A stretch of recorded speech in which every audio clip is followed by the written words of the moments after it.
자, 1부 시작하도록 하겠습니다. 저 목소리 어때요, 여러분?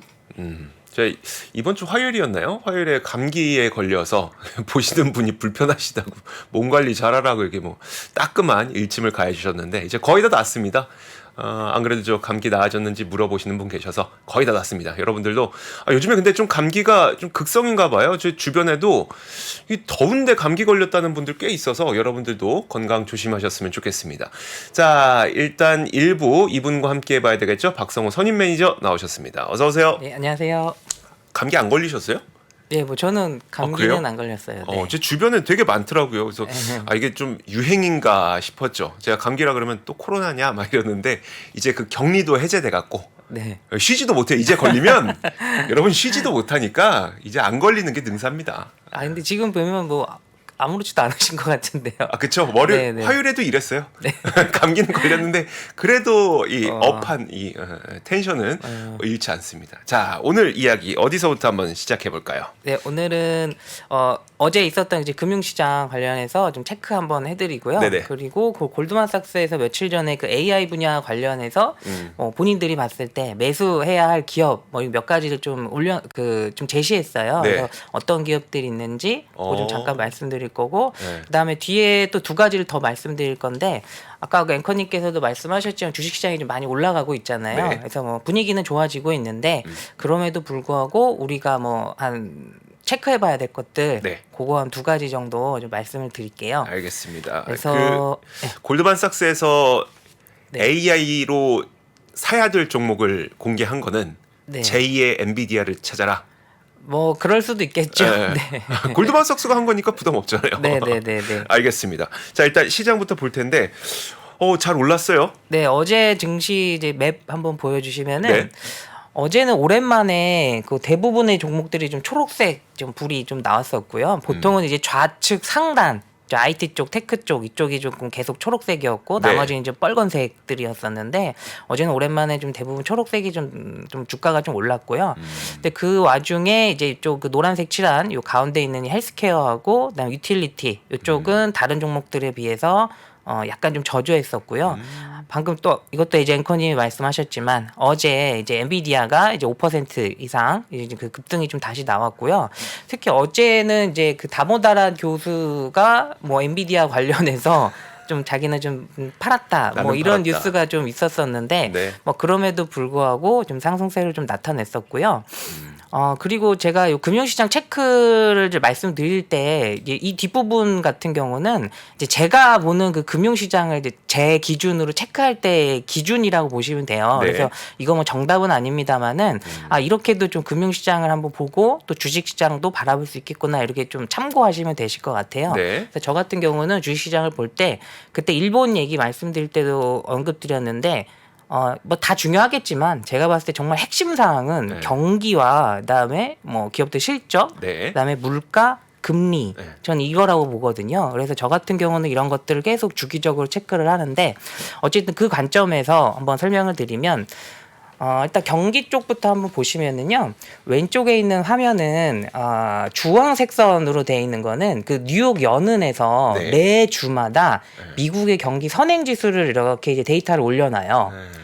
보통은 경기 선행 지수 뭐 OECD도 그렇고 뭐 컨퍼런스 보드도 그렇지만 보통 한 달에 한 번이거든요. 네. 요 주간 단위로 나오는 게 또 다른 것들이 있는데 보통 유료예요. 네. 근데 이제 뉴욕 연은 같은 경우는 이제 무료로 누구나 이제 볼 수 있게 지금 데이터를 올려놓거든요. 네. 그래서 그 주간 경기 선행 지수를 보면 요 주황색 선 요게 경기 선행 지수인데 이렇게 쭉 올라왔던 건 코로나 바로 이제 이후에 이제 경기가 막 좋을 때였어요. 네네. 그래서 이렇게 쭉 올랐었고 그 이후부터 이렇게 슬슬슬슬 이렇게 떨어졌던 모습이 좀 보였어요. 네. 근데 이제 참고로 요때가 22년 1월이에요. 이제 증시가 이제 고점을 찍었을 때였고, 네. 그다음에 요때가 2023년 10월 부근인데 이때는 이제 S&P 500이 3,500포인트 가까이 가면서 증시 현재로서는 네네. 이제 증시 저점을 찍었던 그런 상황이고요. 근데 지금 이 주황색 선 경기 선행지수는 어떤 모습이냐면은 지난주가 1.17였는데 네. 어제 발표된 건 1.05였어요. 그래서 약간 떨어졌는데 이거 뭐 많이 떨어졌다 이렇게 보기는 어렵고 최근에는 일단은 여기 보시면은 계속 떨어지다가 이제 네. 멈췄어요. 네. 하락을 하는 게. 그러니까 경기가 더 나빠지지는 않고 있다. 이렇게 좀 보시면 될 것 같고, 그래서 이거를 매주마다 보면은 아, 미국의 경기가 좀 방향성이 좀 어떻게 가겠구나 이렇게 조금 쉽게 파악할 수 있고요. 그러면 이거- 지금 저걸 봤을 때 경기가 뭔가 그 경기가 나빠지는 건 약간 거의 사라지고 있는 것 잠깐 좀 같다. 멈춘 거죠. 멈추고 있는 것 같다. 멈추고 있는 건데 여기서 이제 위로 갈지 네. 아니면 다시 밑으로 떨어질지 알 수는 없는데 지금 떨어진 여기 수치가 1.05잖아요. 네. 이 정도면 꽤 많이 내려가 있는 거예요, 이미. 네, 이미 많이 내려가 있는 거라서 뭐 여기 그러니까 이렇게 떨어질 때가 이제 경기에 대한 이제 부담이 굉장히 많았을 때였었고 네. 지금은 좀 멈춰 있다 이렇게 보시면 되고 뭐 회색선은 ISM 제조업 지수인데요. 어제 이제 제조업 지수가 발표가 됐잖아요. 네. 원래 기존에는 47.1이었던 게 46.9 이렇게 좀 소폭 좀 하락했는데 예상치 좀 다소 하회했고 문제는 그 안에 있는 세부 항목 중에 신규 주문이 좀 떨어졌어요. 그래서 신규 주문이 있어야 뭐 어쨌든 뭐 공장이 돌아가기 그렇죠. 시작하고 이러는 건데 신규 주문이 좀 떨어진 게 좀 아쉬웠었고 근데 그에 반해서 물가 수치가 또 좀 급락을 해줘서 네. 그 인플레이션 관련된 것들 관련해서 이제 주식시장이 조금 뭐 안도할 수 있는 이런 것들이 좀 혼합돼서 나왔다. 경기는 좀 이렇게 한번 보시면 될 것 경기는 같고요. 그더 이상 나빠지는 걸 걱정하진 않아도 되는 상태 같긴 하네요. 지금으로선 그렇죠. 지금으로선 그 다음으로. 네. 그 다음은 이제 뭐 기업 실적 부분인데 요 노란색 선은 그 S&P 500 기업들의 그 12개월 그 EPS 예상치예요.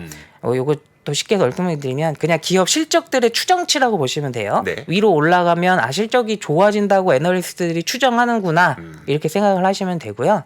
근데 지금 S&P 500 그 EPS가 기존에 지난주에 222포인트였다가 네. 이제 228 이렇게 좀 또 계속 올라가고 있어요. 약간씩. 어. 그래서 저점이 여기였거든요. 그러니까 한 2월 이 좀 다 될 때쯤 네네. 그때쯤부터 이제 그 EPS가 이제 슬슬 이제 올라오기 시작을 했는데 이때가 공교롭게도 이때부터 나스닥이 막 힘을 내서 올라갈 때였고 이제 AI와 관련된 것들 종목들이 막 힘차게 올라갈 때쯤이었어요.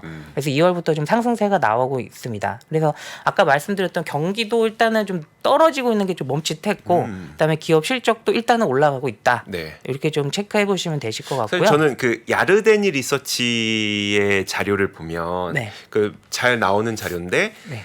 그 주가는 네. 결국 기업의 실적하고 거의 비슷하게 가더라고요. 길게 보면 그렇죠. 진짜 아니 그러니까 네. 정말 그러니까 완전 맞아요. 단기는 좀 아닌데 네, 진짜 거의 비슷하게 가더라고요. 네, 결국은. 맞아요. 근데 그래서 사실 저는 이 EPS가 올라가기만을 계속 기다려 왔었거든요. 네. 근데 이게 올라가고 있네. 근데 EPS가 이게 네. 지금 올라가는 게 제가 그림을 네. 이거를 좀 그 확대해서 좀 이렇게 그림을 그리다 보니까 이렇게 보면 많이 올라간 것처럼 보이는데 네.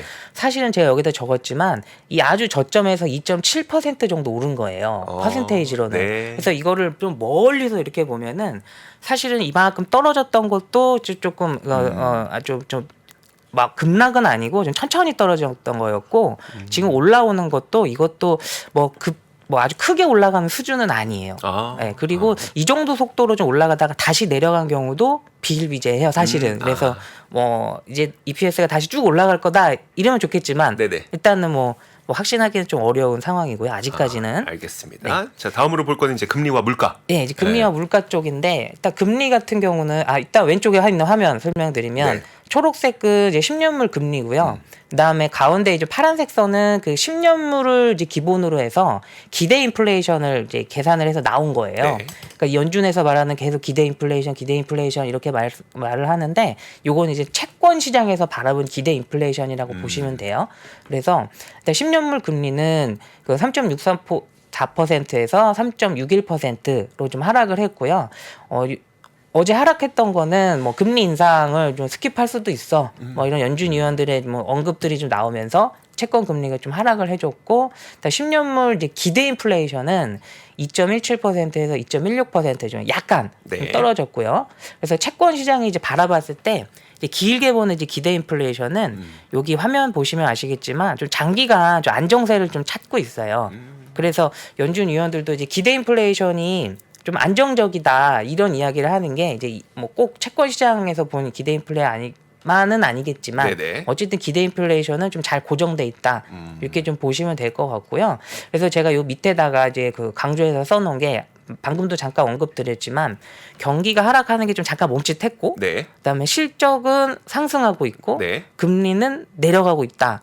이 조합이면 사실은 주가가 올라가는 게 뭐 이상한 상상은 아니죠. 그쵸. 현재까지는. 네네. 네. 그래서 어제도 보면 뭐 주식시장이 좀 좋아할 만한 네. 뭐 물가나 금리나 뭐 실적이나 경기나 이런 것들이 좀 일단 우호적인 방향이 좀 계속 나타났었다.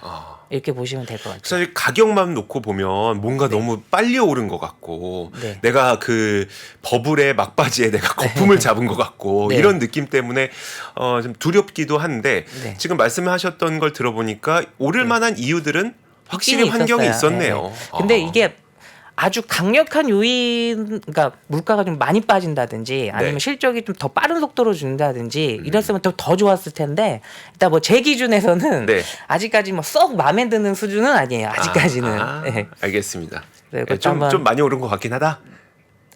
짧은 시간 내에 많이 오른 것 같고요. 네. 그리고 이제 그동안 이제 주가가 이제 올라갔었던 거 이제 보면 뭐 다 아시겠지만 네. 일단 인공지능, AI 이런 쪽들이 아주 뭐 다 끌어올리는 게 많았잖아요. 근데 재밌는 자료 중에 이번에 그 1분기 실적 발표할 때 이렇게 뭐라고 하죠? 제가 갑자기 단어가 생각이 안 나는데 컨퍼런스 콜 할 때 그 담당자들이 이제 이야기를 할 때 AI를 이제 활용하는 거에 대해서 그 가능성에 대해서 뭐 언급하는 기업들 이거 이제 업종별로 보면은 커뮤니케이션 업종이 77%가 AI와 관련된 것들에 대해서 이제 언급이 있었고요. 네. 그다음에 테크 기업들 같은 경우는 62%. 뭐 이런 기업들이 지금 AI 뭐 활용 가능성에 대해서 굉장히 주목을 하고 있다. 이런 식으로 좀 자료가 있었는데 지금 뭐 주식도 마찬가지지만 그 기업 자체들도 이제 AI 쪽 관련해서 굉장히 좀 주목하고 있다. 이렇게 좀 보시면 되는데 이거랑 같이 이제 자료가 나왔던 게 이거였어요. 아까 서두에 말씀드렸던 네. 이거는 제가 강조드리는데 이제 참고만 하셔야 됩니다. 참고하시고 이제 골드만삭스에서 이제 이렇게 꼽았다 이렇게 보시면 되는데 그 보고서에서 AI 분야 쭉 보니까 그렇게 위험한 것도 없구만. 애플, 마이크로소프트, 알파벳, 아마존 뭐 빅테크만 모아놓고 뭘 그래도 종목들이니까 네네. 그래서 좀 이제 참 골드만삭스가 추천한다고 해서 뭐 다 오르는 건 아니니까요. 네. 어쨌든 그 AI 분야 관련해서 매수해야 할 15개 기업 이렇게 꼽았어요. 그래서 아까 말씀하신 대로 이제 제가 지금 시가총액 상위 순으로 이렇게 쭉 나열한 거거든요. 네. 그래서 이런 기업들이 있는데 이 잘 보면 요 시총 상위에 있는 것들은 일단 뭐 B2B에 좀 가까운 종목들 요런 기업들이고요. 그다음에 이제 개요라고 제가 적어놨는데 그냥 간단하게 그냥 그 뭐 하는 회사인지 적어놓은 건데 보시면 반도체가 이제 AMD 마이크론 그다음에 마벨 테크놀로까지 반도체와 관련된 것들이 한 3개 정도 있고요. 그다음에 사이버 보안 이쪽도 뭐 이슈가 되고 있습니다만 여기도 한 2개 정도 펠로알토하고 클라우드 스트라이크 그 2개 정도가 있어요. 좀 주가 급락했던 애들이죠. 네. 그리고 또 뭐 데이터와 관련된 거, 뭐 스노우플레이크나 데이터독 이런 쪽에, 그러니까 그 직접적으로 그 AI 이런 서비스를 제공하는 기업들, 그다음에 반도체, 그다음에 사이버 보안, 그리고 이제 네트워크 기업 있고요. 네. 그다음에 뭐 데이터 분석 이런 기업들이 좀 꼽고 있더라. 이렇게 좀 보시면 될 것 같고. 되게 그 개인 투자자분들이 속상할 법한 게 팔란티어랑 C3 AI가 안 들어갔네요. 예, 뭐 들어있진 않은데 또 뭐 가능성이 없는 건 아니니까요. 네. 그래서 저는 개인적으로는 이건 지금 개인적인 의견입니다. 네. 저는 이제 펠로알토가 좀 눈에 띄더라고요. 그래요? 보안 기업이요? 네, 사이버 보안인데 제 사이버 보안이 뭐 엄청나게 좋아질 것 같다라는 게보다는 이 펠로알토에서 얼마 전에 그 컨콜 할 때 그 CEO 분께서 말씀하셨던 게 저는 이렇게 딱 귀에 들어왔어요. 무슨 멘트였냐면 지금 정확히 기억은 안 나는데 자기들이 이제 인공지능과 관련돼서 뭔가 이제 서비스를 제공하고 이런 것도 있는데 자기들 기업들 내부적으로 봤을 때 한 4-5명 정도가 6개월 정도 걸려서 해야 할 일을 뭐 챗 GPT 같은 AI 이런 걸 활용했더니 4일 만에 끝냈다. 이러면서 했던 얘기가 기업을 이제 2배 이상 키우는 데 있어서 그 속도가 훨씬 빨라질 것 같다. 이런 이야기를 하더라고요. 일견 맞는 이야기 같네요. 그러니까 뭐 어쨌든 이제 그런 이야기가 조금 귀에 들어왔는데 뭐 그거 한번 참고하시면 되실 것 같고요. 그래서 이제 여기까지 보면 이제 인공지능과 관련된 기업들도 올라가고 있고 증시도 분위기가 괜찮고 해서 뭐 계속해서 이제 올라갈 것 같지만 뭐 그럴 수도 있겠지만 저는 사실 이 리스트 보면서 너무 무책임하다. 열심히 찾은 것 같지 않다. 이런 느낌. 좀 아, 시가총액 좀 상위 종목들이긴 네. 하죠. 아니, 물론 네. 시가총액 상위 종목들이 그 재정 건전성도 뛰어나고 그리고 수익성에 뭐 그것도 좋긴 한데 뭔가 이게 노력의 흔적이 그렇게 크게 보이진 않는? 근데 저 같았어도 이런 종목들을 꼽긴 했을 것 같아요. 그래요? 아무래도. 네. 오히려 잠깐만요. 네. 엔비디아 엔비디아가 없어요. 엔비디아 네, 없네요. 엔비디아가 없어요. 저도 이제 보면서 엔비디아가 없네 그 생각을 했거든요. 네. 근데 뭐 일부러 빼놓은 건지는 모르겠는데 엔비디아는 뭐 참고로 없습니다. 희한하네. 희한하네요. 여러분 엔비디아가 없어요? 지금 댓글에도 썼네 누가 네. 엔비디아가 없다고. 너무 워낙 네. 유명해서 뭐 그럴 수도 있겠지만. 그럴 수도 있겠죠. 네. 되게 신기합니다. 네. 알겠습니다. 골드만삭스의 추천주 15가지. 네. 골드만삭스가 추천한 네, 거니까. 이것도 한번 참고하시고. 네.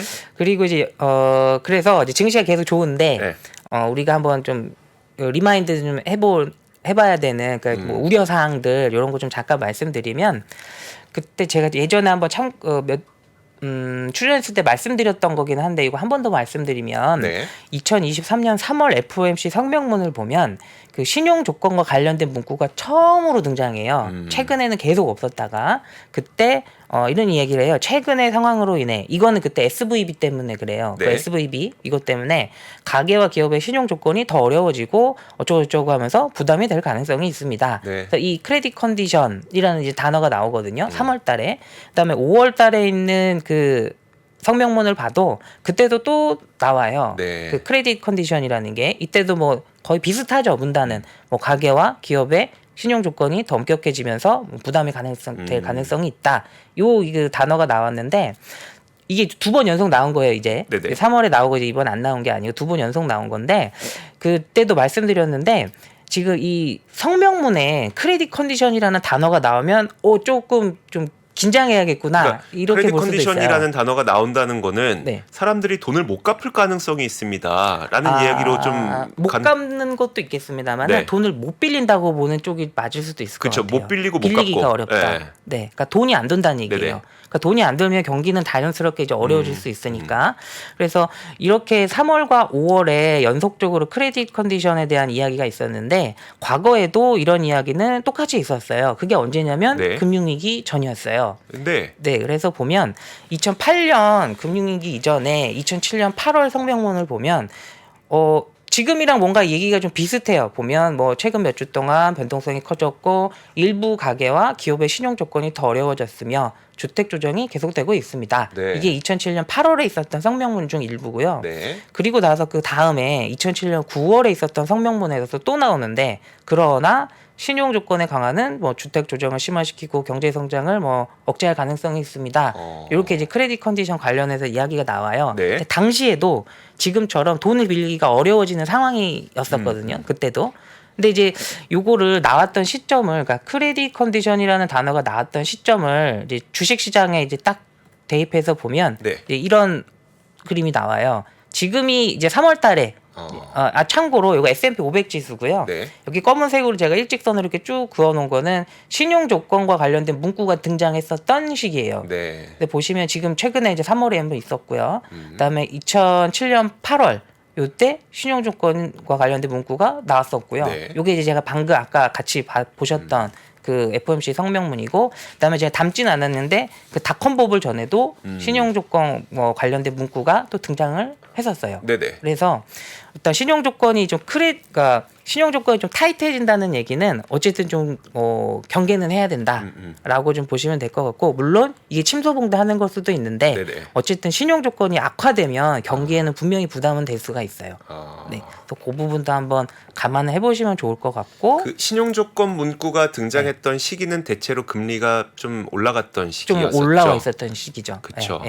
그리고 동시에 어떤 일들이 벌어지냐면 이제 은행 시스템에 뭔가가 문제가 균열이 조금씩 생길 때 네네. 그때 그리고 그 은행의 대출 태도 지수가 이만큼 올라갈 때, 그러니까 돈을 잘 안 빌려주고 할 때, 네.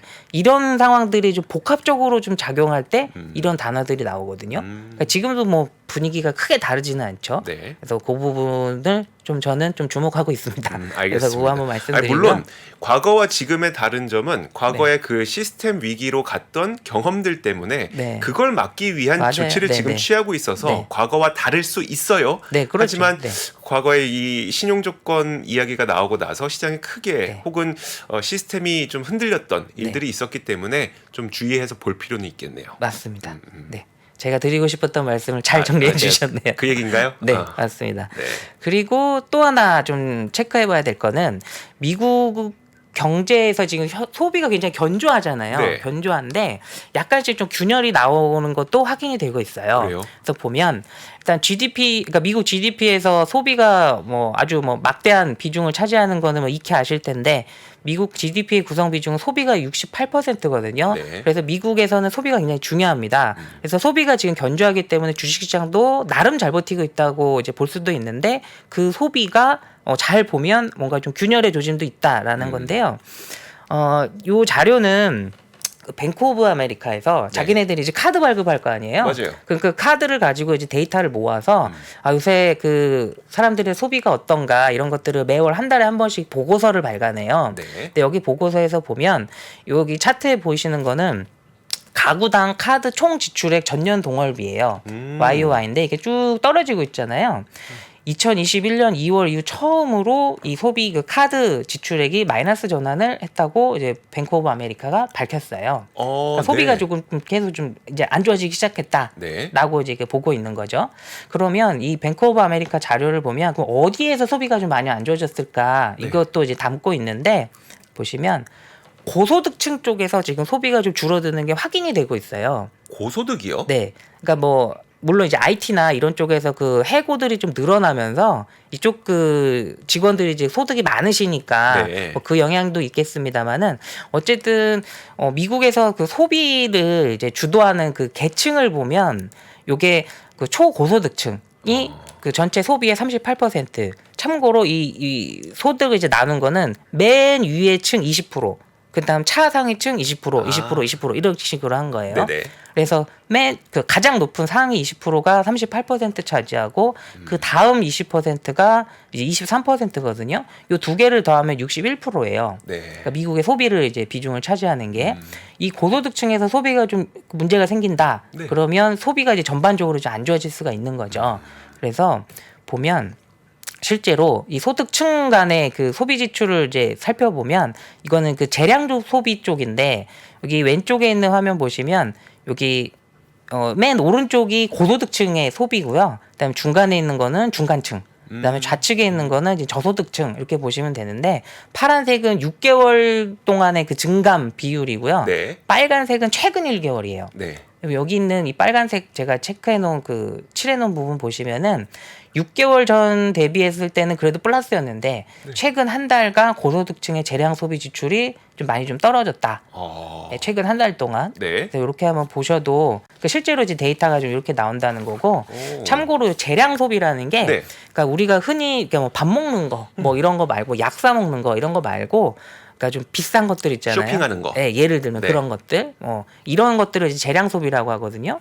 그래서 뱅크 오브 아메리카에서 각 품목별로 그 소비 품목별로 또 그 증감을 또 그 구해놨는데 네. 보시면 요쪽이 이제 서비스 쪽 관련된 거예요. 네. 네, 그리고 오른쪽에 있는 거는 이제 뭐 소매 판매 쪽 뭐 이런 쪽이라고 보시면 되는데 이게 밑으로 내려가면 이제 소비가 좀 줄었다는 얘기예요. 네. 그래서 맨 오른쪽에 있는 게 럭셔리 패션하고 이제 퍼니처, 가구 이런 쪽 이쪽이에요. 네. 그다음에 홈 임프루먼트, 그러니까 뭐 홈디포 쪽 이런 네, 비슷한 그쵸. 쪽 그쪽인데 보시면 럭셔리 패션하고 가구 여기가 제일 많이 떨어졌어요. 요 품목들 중에서 무슨 일이 있었던 걸까요? 그러니까 고소득층의 소비가 좀 그 줄어들었던 이유는 그러니까 고소득층의 소비가 줄으니까 이제 럭셔리 패션이나 가구 쪽이 좀 줄어든 건데 네. 그러면 고소득층은 왜 소비를 줄였을까? 요거를 보면 이쪽 그 뱅크 오브 아메리카에서 또 이것도 이제 같이 이제 분석을 해놓은 건데 좌측에 있는 거는 이게 그 좀 재미있는데 그러니까 사람들이 실업을 하게 되면 일자리를 잃으면 실업수당 청구를 받잖아요. 네. 실업수당을 받는데 그럼 뱅크 오브 아메리카 어떤 그 계좌로 넣을 수도 있는 거잖아요. 그렇죠. 그걸 체크한 거예요. 좌측에 있는 게. 아, 네. 그래서 보시면 다 올라가는데 네. 다 올라가고는 있는데 여기 회색으로 돼 있는 거 여기가 고소득층이에요. 네. 그러니까 다른 층보다 고소득층의 어떤 그 실업이 좀 많다라고 볼 수도 있는 거죠. 아, 요걸 그렇겠네요. 봤을 때. 네. 그래서 고소득층의 실업이 다른 층 계층에 비해서 좀 증가가 속도가 좀 빠르고 네. 그다음에 오른쪽에 있는 거는 이건 또 계층별로 이게 계층이라고 표현하면 좀 그런데 그 소득 수준별로. 네, 소득 수준별로 네. 그 임금 상승률이에요. 네. 보시면 여기 노란색 요거는 이게 이제 고소득층이에요. 다 그 소득 수준들이 그 층별로 다 내려가고는 있는데 보시면 이 노란색 고소득층의 임금이 다른 쪽에 비해서 좀 빠르게 내려가고 있는 거를 좀 확인하실 수가 있어요. 그러니까 고소득층의 실업이 늘어나고 네. 임금은 좀 줄어들고 물론 이분들이 더 원래 그 수준이 높기는 하시겠지만 어쨌든 이런 상황이 좀 벌어지고 있다 보니까 소비를 줄이게 되고 자연스럽게 뭐 럭셔리 패션 이런 쪽들이 조금 그 소비가 좀 줄어드는 걸로 좀 보이고요. 그래서 주식 시장에서 그 주가도 보면 네. 월마트와 타깃의 주가 흐름을 제가 이렇게 좀 표시를 해놓은 건데요.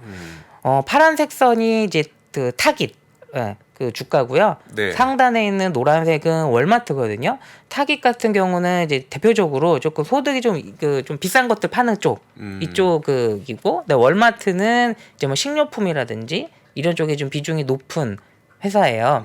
그래서 보면 이제 타깃이 좀 주가 하락폭이 월마트보다 좀 더 많습니다. 아, 네. 그러니까 재량 소비 네네. 이런 쪽들이 조금 줄어드니까 실제로 주가도 타깃이 월마트보다 좀 성과가 좀 많이 저조하고요. 네. 그리고 더불어서 같이 생각해 볼 수 있는 게 한 일주일 전이었나요? 그때쯤에 한번 그 루이비통 주가가 한번 이제 급락을 한 적이 맞아요. 있었잖아요. 네. 근데 그때도 제가 뭐 이 내용을 이제 같이 넣을까 말까 하다가 이제 못 넣었는데 어쨌든 그 루이비통 떨어진 그날 무슨 일이 있었냐면 모건 스탠리에서 그러니까 자기들 뭐 투자 설명회 같은 거 이런 거를 할 때 럭셔리 그쪽 그 주식들 관련해서 네. 그때 모건 스탠리에서 밝혔던 게 미국의 그 고소득층의 소비가 좀 줄어들기 시작을 하고 있다 이제 이런 멘트를 해요. 네. 그러면서 그때 루이비통이나 이런 것들의 주가가 많이 하락을 했었거든요. 그래서 이런 것도 그 미국의 고소득층의 소비가 좀 줄어들고 있다라는 거하고 좀 같이 묶어서 생각을 해보실 수가 있을 것 같아요. 알겠습니다. 알겠습니다. 그러면은 좀 고소득층마저 소비가 좀 줄어들고 있다는 건 약간 경기가 좀 어려워질 수도 있는 거네요. 이게 소비가 가장 많이 차지하니까요. GDP에서 제일 70%를 많이 차지하는 차지하니까. 거니까. 네. 알겠습니다. 자, 이야기 잘 들어봤고요. 저희가 이야기를 나누는 와중에 그 고용 보고서 조금 전에 나왔거든요. 비농업 부문 고용. 이게 원래 시장에서 예상했던 게 한 18만에서 19만 건 정도를 예상했었는데 지금 나온 거 보니까 33만 9천 건. 일자리가 34만 9천 건이 늘었대요. 엄청나네요. 근데 이렇게 되면 되게 시장에 부정적일 수 있는 거잖아요. 일자리가 여전히 이렇게 많이 늘어나고 네네. 있다. 그럼 고용 시장 타이트하다. 그러면 이게 또 임금 계속 올라갈 테니 막 이거 또 안 좋은 거 아니야? 그런데 실업률이 3.7%로 올라갔습니다. 또 딱 양면으로도 나와줬네요. 또 생각하기 어렵게. 생각하기 어렵게 양면으로 나와줘서 그래도 다행인 게 지금 그 딱 숫자만 처음에 이제 34만 9천 건 나오자마자는 시장 쭉 떨어졌었다가 지금 다시 제자리 찾았어요. 네, 말씀해 주세요. 임금 상승률은 어땠는지도 임금 궁금해서. 상승률 그거 한번 네. 볼게요. 임금 상승률이 제일 중요하죠. 만약에 뭐 일자리 많다고 하고 실업률 올라간다고 해도 임금 상승률이 나쁘지 않았습니다. 임금 상승률이 0.3%. 시장 예상치가 0.4%였으니까 그리고 전월치가 0.4%였으니까 일자리 엄청 많이 늘어났어. 금리 또 올리는 거야라고 생각했지만 결국은 임금 안 올랐네. 별로 걱정할 거 없겠네. 그리고 실업률 올랐네. 그렇게 크게 걱정하진 않아도 되겠구나. 전반적으로는 괜찮아 보이네요. 전반적으로는 괜찮아 보입니다. 자, 이렇게 저 원래 딱 숫자만 나오고 처음에 헤드라인 34만 9천 건 보고 좀 놀라갖고 확인해 봤는데 괜찮네요. 괜찮습니다. 다행입니다. 자, 우리가 박성호 선임과 함께 이야기 나눠봤습니다. 고맙습니다. 네, 고맙습니다. 복잡하고 어렵게 느껴지는 재무제표와 용어들, 친절한 투자 멘토 사경인 마스터가 매주 새로운 콘텐츠로 알기 쉽게 설명해드립니다. 재무제표 분석과 포트폴리오 구성, 뭐 양대 재무제표라고 그러면 대차대조표랑 손익계산서가 있거든요. 매수 매도 방법, 이때 사는 게 좋겠네. 이렇게 사면 좋겠다. 근데 이렇게 살려면 뭘 해야 되냐면요. 나머지 3분의 1은 놔둬봅니다. 어디까지 가는지. 실전 투자 팁까지 알려드립니다. 오직 3프로 멤버십 에서만 만나실 수 있습니다.